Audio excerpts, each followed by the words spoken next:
아무래도 가장 관심이 쏠린 부분이 어디에서 이게 만들어질까 이런 문제인데 호남 반도체 클러스터 광주 군공항 부지에 들어서고 그 내용이 지금 나왔는데요. 어떻게 활용될지 강훈식 비서실장 설명을 듣고 이야기하겠습니다.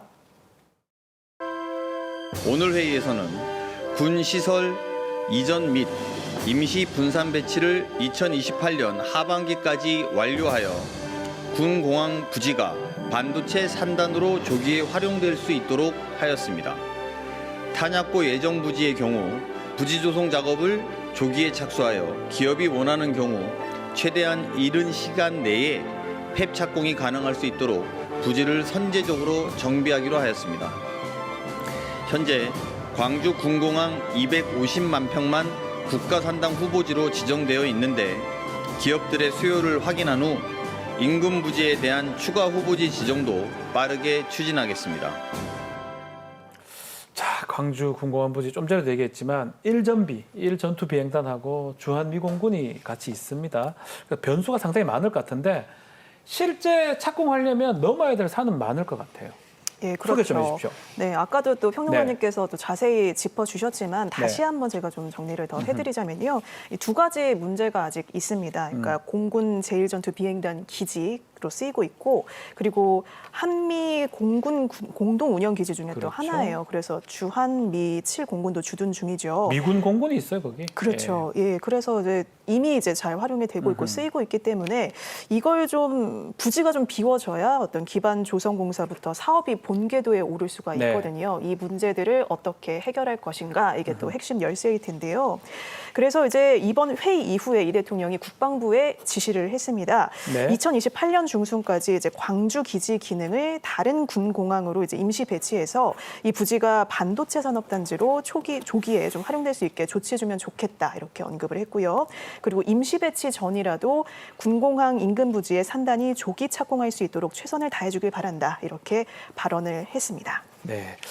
자, 이게 장소 얘기를 한번 하지 않을 수가 없어요. 근원적으로 왜 이 광주 군공항 이 부지가 선택이 된 걸까요? 김수환 평론가는 왜 그렇다고 보십니까? 그러니까 여러 가지 측면이 있죠. 네. 일단은 전격전이 가능할 만큼의 일단 평탄화되어 있는 부지를 찾는. 공항이니까 평탄하다. 네. 예. 그리고 부지 조성하고 예. 그 매입하는데 땅을 매입하는데 대부분 시간들을 많이 소요를 하게 되거든요. 네. 이게 용인 같은 경우에도 삼성은 아직 부지 매입이 다 끝나지 않았다고 얘기를 하거든요. 아직 부지 매입도 못했군요. 네, 항상 이렇게 그런 부분에 있어서 갈등이 아. 이제 있거든요. 예, 예, 예. 그러니까 그 시간을 최대한 단축하기 위해서는 정부가 소유하는, 국가가 소유하는 토지를 이용하는 게 제일 좋죠. 가장 빠르고. 그리고 광주 군공항의 경우에는 계속 이전 얘기가 나왔었거든요. 네네네. 그래서 이전 통합하는 방법들이 계속 거론이 되어 왔기 때문에 이전하는 문제에 대해서도 큰 거부감이 없는 상황이다. 이렇게 봐야 되고요.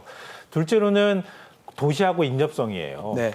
거길 누가 가야 되잖아요. 예, 예. 인재들이 내려가가지고 거기에 정주 여건을 가지고 살아야 되거든요. 근데 이게 상무지구 있는 데 있어요. 그게 송정역에서 상무지구 가는 중간에 있어요. 네. 제가 몇 번 가보면. 저는 아예 군 생활을 거기 거기서 했습니까? 훈련을 거기서 일정비, 상무에서 상무. 지금은 이제 장성으로 이전했지만 장성으로 예전에 이전했지만. 상무대 출신이기도 예. 합니다. 그래서 송정역에서 내려서 상무지구로 가고 예. 송정역에서 타고 그렇죠. 전방으로 올라오고 그 중간에 됐거든요. 아주 큰 부지가 조성이 돼 있어요. 네. 공항이. 그러니까 거기가 이제 상무대가 옮겨지고 난 다음에 네. 상무지구가 크게 개발을 했어요. 그래서 이미 정지 여건이 다 만들어져 있는 곳이라는 네. 거예요. 그러니까 송정역이 있는데 열차역도 있죠. 그러니까 뭐 예를 들면 물류나 수송하기도 굉장히 가능하고. 좋죠. 그리고 주변에 이제 그 아파트 단지라든가 이런 것들이 있으니까 도심에서 복합 개발하기도 좋죠. 공장 들어가고 그렇죠. 또 학교나 교육 여건도 굉장히 좋죠. 이런 모든 것들을 다 감안할 때 이만한 부지는 없다 이렇게 얘기를 하는 최적지다. 거죠. 그러면 속도를 좀 더 빨리 해서 2028년 이전에 좀 끝내는 거는 불가능합니까? 제가 레고 블록처럼 이렇게 딱 가서 빨리 좀 놨으면 하면 좋겠어요. 좋을 것 같은데. 놨으면 좋겠는데요. 그건 안 됩니까? 저는 그거는 봤어요. 이번에 예. 구마모토 이제 그 지진이 일어났을 때 네. 얘기가 나왔지만 반도체 공장은 이 진동에 굉장히 민감하거든요. 만약에 부지를 새로 조성한다고 하면은요, 이 토지를 다지고 그게 안정화될 때까지 시간도 상당히 필요해요. 그렇죠. 그러니까 그 시간들을 만약에 활주로에 짓는다고 가정해 보세요. 아, 얼마나 많은 비행기가 뜨고 내렸겠습니까? 그러니까요. 땅이 다져질 대로 다 다져진 거예요.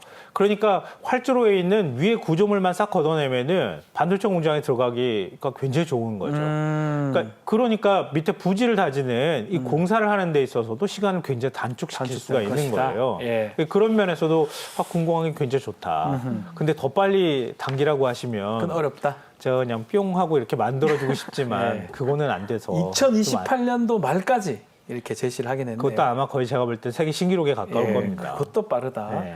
자, 다른 지역 속도도 한번 알아보고 싶은데요. 충청, 영남권 어떻게 진행이 되고 있는지 예진 기자가 회의에서 나온 내용을 한번 짚어주시죠. 네, 지난 7월 초에 이제 충청권 네. 국민보고회에서 이제 8개 기업 392조 원 투자 계획 발표를 했는데요. 네. 이 가운데 이제 SK하이닉스 그리고 삼성전자 등 6개 기업이 246조 원 규모 프로젝트가 올해 중 착공하거나 또 설비 증설을 시작할 계획이라고 합니다.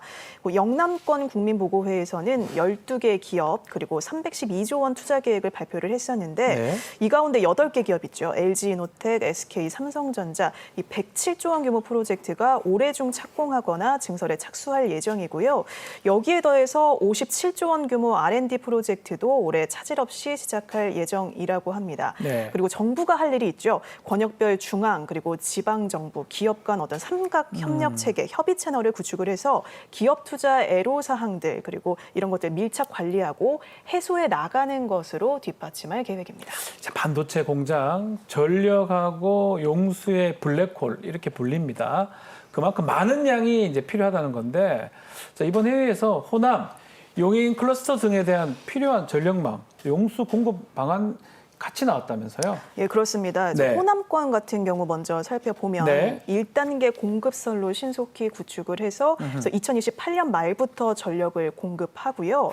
그리고 이제 2030년까지 필요한 하루 65만 톤 용수도 차질 없이 이제 확보할 계획이라고 해요. 네. 인근댐을 활용하는 그런 계획을 세웠습니다. 댐을 활용한다. 주암댐, 나주댐, 동북댐 이런 근처의 댐들을 활용해서 이 물 용수들 차질 없이 확보를 하고 또 공급하기로 한 것이죠. 네. 또 다른 것들도 살펴보면요. 이제 용인 반도체 클러스터 같은 용인요? 경우는 여러 가지 뭐 산단대 열병합, LNG 그리고 뭐 호남권 발전력 활용해서 최종 전력 수요 14.7기가와트를 차질 없이 공급하기로 했고요. 그리고 통합 용수 공급 사업도 신속히 추진해서 기업들 조기 준공 스케줄에 맞춰서 전력과 용수를 공급할 것이다. 이런 계획들을 밝혔습니다.